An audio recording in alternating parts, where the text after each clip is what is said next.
حضرت ابو بکر صدیق کا زمانہ تھا تو ایک شخص ملک شام کا رہنے والا، بڑا قرضہ چڑھ گیا اس پہ، تو وہ حضرت ابو بکر صدیق کے پاس آیا، کہنے لگا آپ امیر بھی ہیں اور امیر بھی ہیں، دونوں باتیں، ایک امیر یہ ہے کہ مسلمانوں کے سربراہ ہیں، اور دوسرا اللہ نے آپ کو مال و دولت بھی عطا فرمایا ہے، تو میرے اوپر قرضہ چڑھ گیا تو مہربانی فرمائے۔ وہ کہتا ہے حضرت صدیق اکبر نے میرا ہاتھ پکڑا، گھر کے اندر لے گئے، باہر سے دروازہ بڑا اعلیٰ تھا لیکن گھر کے اندر گیا تو چارپائی بھی کوئی نہیں تھی، کھجور کی چٹائیاں بچھی ہوئی تھی، کھجور کی چھال کی، اور وہ بھی پھٹی ہوئی۔ فرماتے ہیں سیدنا صدیق اکبر نے بٹھا لیا مجھے اور مجھے کہنے لگے یار تجھے ایک عجیب بات نہ بتاؤں؟ کہ بتائیے۔ فرمانے لگے 3 دن ہو گئے میں نے اناج کا دانہ بھی نہیں کھایا، کھجور کے اوپر گزارا کر لیتا ہوں میں، آج کل حالات میرے ٹھیک نہیں ہیں۔ لگا جی پھر میں کیا کروں؟ تو آپ فرمانے لگے تو عثمان غنی کے پاس جا۔ کس کے پاس؟ شخص کہنے لگا جی مجھے تو بہت سارے پیسے چاہیے۔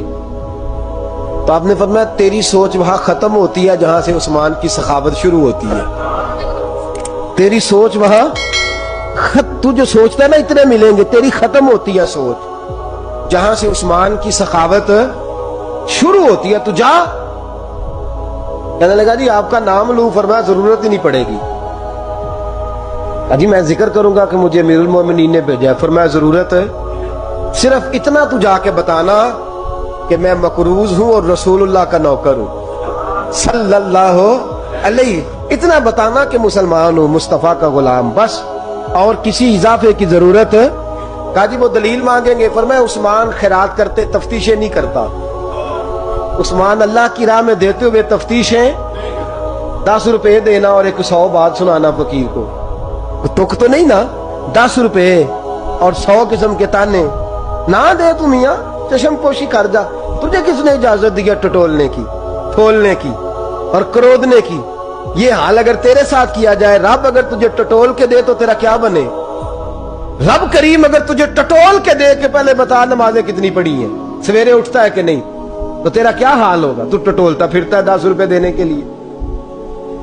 حضرت عثمان غنی کی عادت نہیں، وہ شخص کہتا ہے میں چلا گیا، پوچھتا پچھاتا دروازے پہ پہنچا، دروازے پہ دستک دی تو حضرت عثمان غنی کے اندر سے بولنے کی آواز ہے، اپنے بچوں کو ڈانٹ رہے ہیں، کہتے ہیں یار تم لوگ شہد کے اندر، دودھ کے اندر شہد ملا کے پیتے ہو، خرچہ تھوڑا کم کرو، اتنا خرچہ تم نے بڑھا دیا ہے، تم دودھ کے اندر دودھ بھی میٹھا شہد بھی میٹھا، ایک چیز کھا لو، کو بیمار ہو 2 چیزیں استعمال کرتے ہو۔ کہتے ہیں میں نے کہا ابو بکر تو بڑی باتیں بتا رہے تھے، اور اس قسم کے کئی واقعات حضرت عثمان غنی کے ساتھ ہوئے، وہ تو بڑی باتیں بتا رہے تھے، اور یہ آدمی دودھ شہد سے لڑائی کر رہا ہے اور مجھے کئی 1000 درہم چاہیے، دینار چاہیے، مجھے دے گا؟ فرماتے ہیں اب وہ ڈانٹ کے باہر آئے، میں دروازے پہ تھا، آتے ہی کہنے لگے میں آیا نا تو جب میں نے السلام علیکم کہا تو وہ سمجھ گئے میں مسلمان ہوں۔ کہتے ہیں وعلیکم کہا تو پہلا جملہ انہوں نے جو بولا وہ ان کے بڑے پن کا مظاہرہ تھا۔ کہنے لگے بچوں کو ایک بات سمجھانی تھی، آنے میں مجھے 1.5-2 منٹ لگ گئے، تو دروازے پہ کھڑا رہا، مجھے معاف کر دینا۔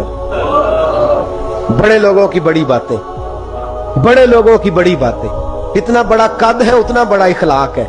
کہنے لگے تجھے ایک بات بچوں سے کرنے لگ گیا تھا، تجھے انتظار کرنا پڑا، ذرا درگزر کرنا۔ کہتے ہیں پھر انہوں نے دروازہ کھولا، جو اس وقت ان کا ماحول تھا حویلی کا، ڈرائنگ روم کا، جو بھی، مجھے بٹھایا۔ کہتے ہیں میرے لیے جو پہلی چیز آئی وہ دودھ کے اندر شہد ڈال کے وہ لائے۔ کہتے ہیں میرے دل میں خیال آیا گھر میں جھگڑا کر رہے تھے، مجھے پلایا، اس کے بعد کھجوروں کا حلوہ آ گیا۔ کہتے ہیں میں نے کہا بچوں کو کہہ رہے تھے ایک میٹھی چیز استعمال کرو، میرے لیے 3 آ گئی ہیں، 3 آ گئی، عجیب شخص ہے۔ کہتے ہیں میں لیکن ابھی میرا تصور جمع نہیں، میں نے کہا اتنا تگڑا نہیں جتنا حضرت ابو بکر نے بتایا ہے۔ کہتے ہیں کھلا پلا کے نا پھر پوچھنے لگے کیسے آئے ہو، کیسے آئے ہو؟